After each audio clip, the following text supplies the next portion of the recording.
I used to have some nice 1/4 inch long deep well sockets, but Joyce stole them.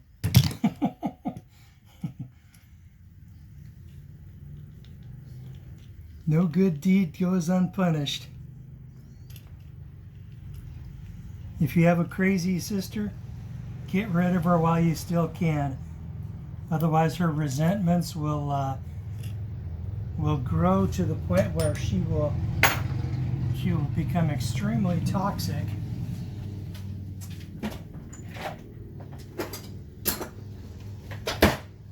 And cause you all kinds of problems. It's the resentment of our superiority. Now, let's be plain. I mean, men are clearly superior in so many different ways that that basically it causes a tremendous amount of anger and resentment because women are taught basically that being a woman is valueless, and it's only valuable if she can compete with a man or with men on their own turf. Stupid philosophy. Freaking feminism screwed everything up. But it's all part of the plan to reduce the population and get rid of the unthinking types, even if they're geniuses. And I tell you, there's like there are like a lot of serious geniuses out there who who certainly do not use the brains which they came equipped with. I mean, my IQ was, or at least last time I was measuring it, was 110. And I have met people with like 140 who seem pretty fucking dumb to me. Especially back in the Army. Military intelligence, man. Okay. 30 amp auto resetting circuit breaker and a relay which will be activated from the ignition. Good times. And when I turn the key on, it will be on, but then when I crank it, all of the ignition components go off, so it'll shut off while I'm cranking it. But the cool thing is, if the truck ends up dead or something, I'll be able to break the I'll be able to fire up the generator and then turn the ignition key on and charge the truck batteries. It won't be very fast, but it won't be as good as jump starting, but it will probably charge them within about 15 minutes or so. So, time to break the truck loose from the camper.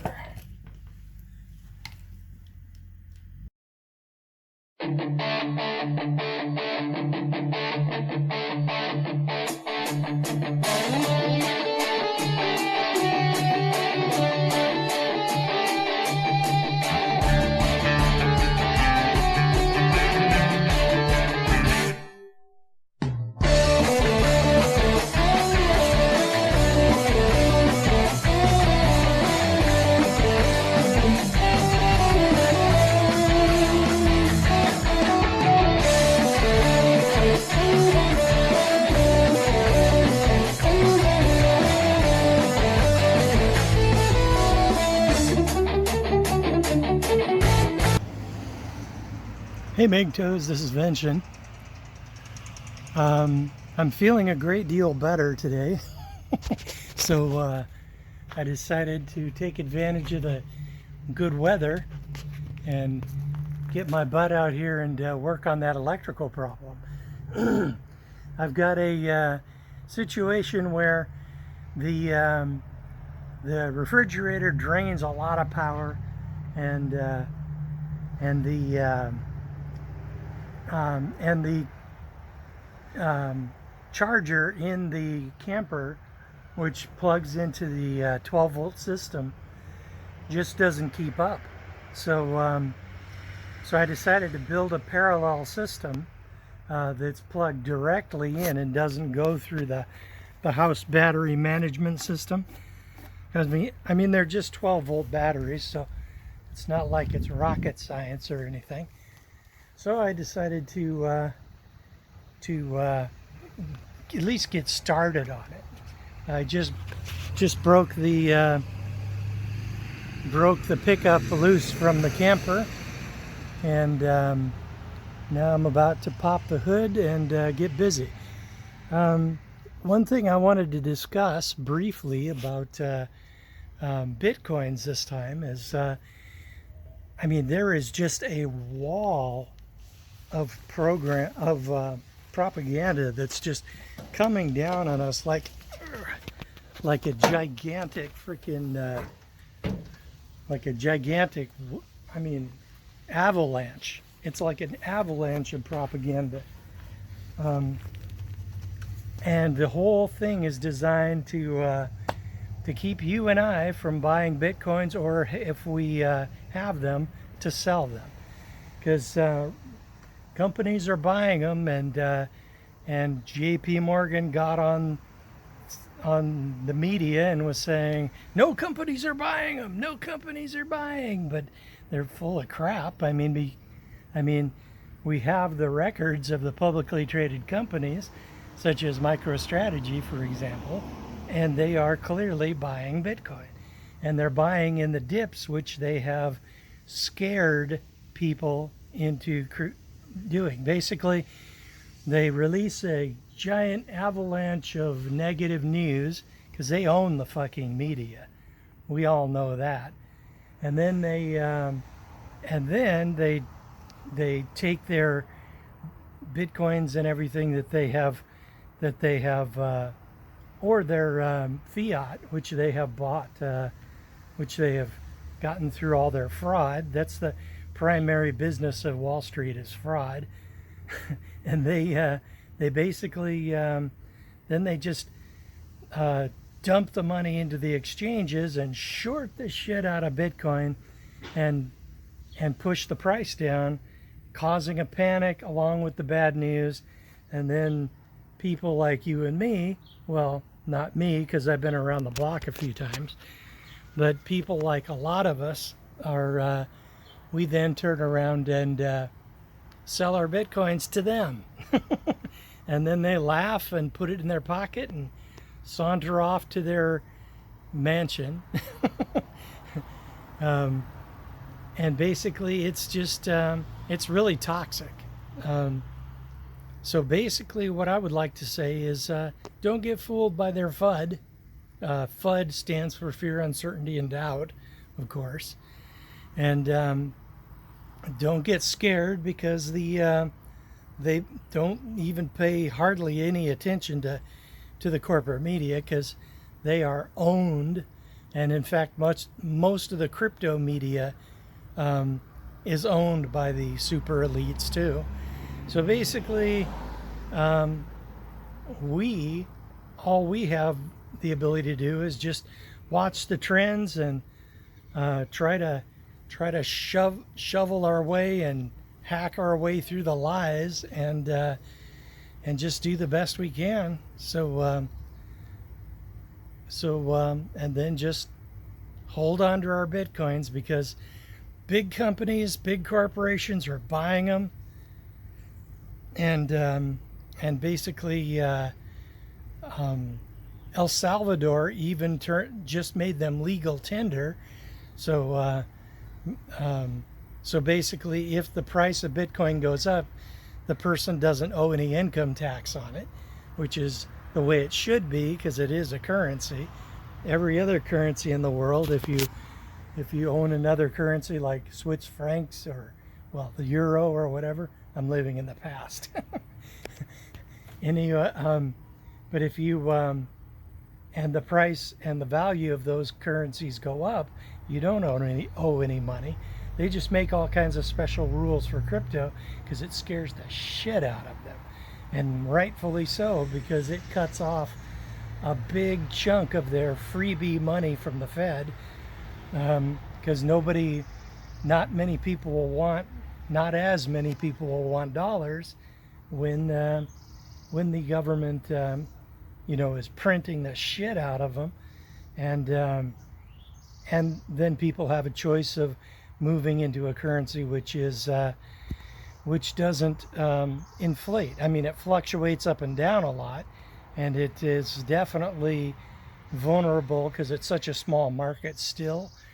It's definitely vulnerable to manipulation, like we're obviously seeing, and basically it's going to be a situation where it's going to be really bumpy for a couple of years until the market gets so big that even the super elite people will have a hard time fluctuating the shit out of it and trying to scare people. So I am extremely bullish still, and I was kind of not even talking about it because I saw the price crash. Sure, it crashed 50% or almost, somewhere around there. But I've seen it so many times that it seems to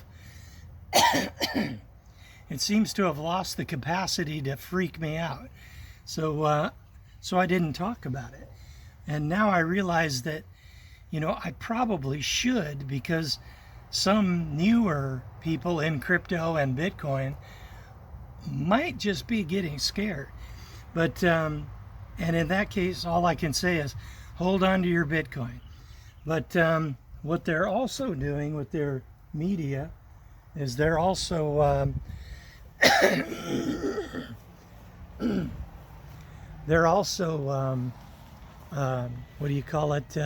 trying to divert people away from Bitcoin into stupid investments such as Dogecoin and shit. They've prevented a lot of money from going into Bitcoin by shilling Dogecoin. And as far as all the Elon Musk tweets,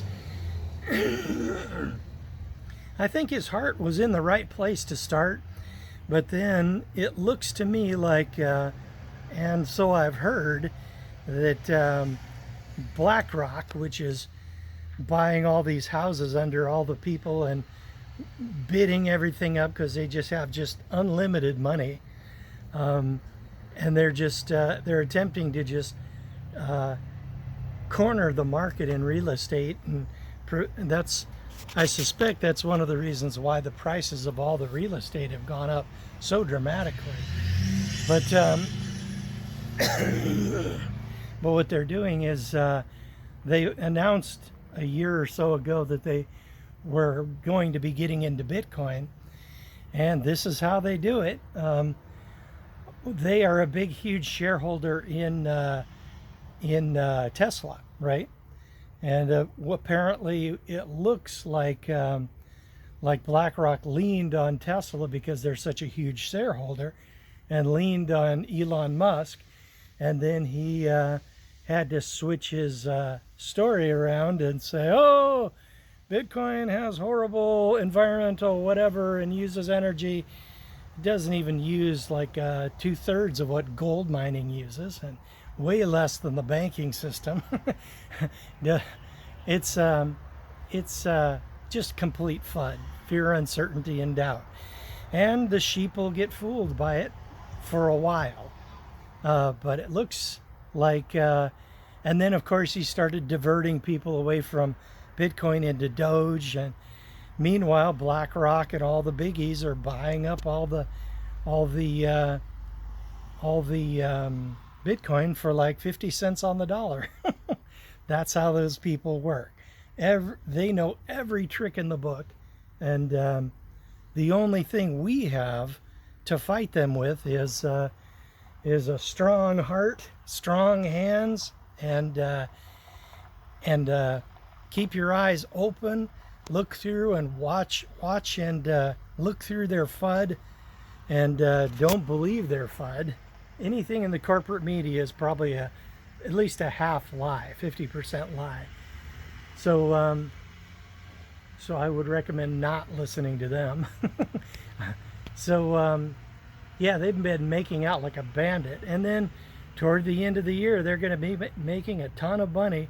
Some of them might sell some of those giant bags they've been buying and into the giant humongous spike that has always happened at the end of the year after the halvening. Just like 2013, I mean 2017, the price really spikes. But it's conceivable that the biggies, they might sell into it and even out the ginormous spike down to like maybe, I don't know, a couple 100,000 or something. And if that's the case, if we don't have as much of a humongous spike, we might also not have as much humongous of a crash. And if that's the case, once the big huge pump and crash occurs, then they'll probably continue buying. And then, I mean, because nothing's changed, inflation isn't going away, that's for sure. And then they're going to turn around and buy into the dip, and that could smooth out Bitcoin and make it a more viable currency. So so the biggies, I mean, they aren't totally useless, but because man, we don't need another ginormous 2017 pump and then humongous freaking crash, and then a year of a bear market, and then, man, we don't need that again. So well, if they smooth it out a little bit, you know, maybe it might be better that way. Then people won't freak out as much, and it'll be more of a long-term investment, more of a gold thing, without as much gigantic pumps and crashes as it's been known for. So personally, I'm kind of tired of the roller coaster. But in any case, if you've been diverted over to Dogecoin, think twice. So because it's possible that Elon Musk and his Blackwater overlords have influenced you to buy that. So you know, think about what you're doing. Think about things. You know, that's all I can say. And I'm going to get busy on this before I lose the good weather later. Oh, and don't get married.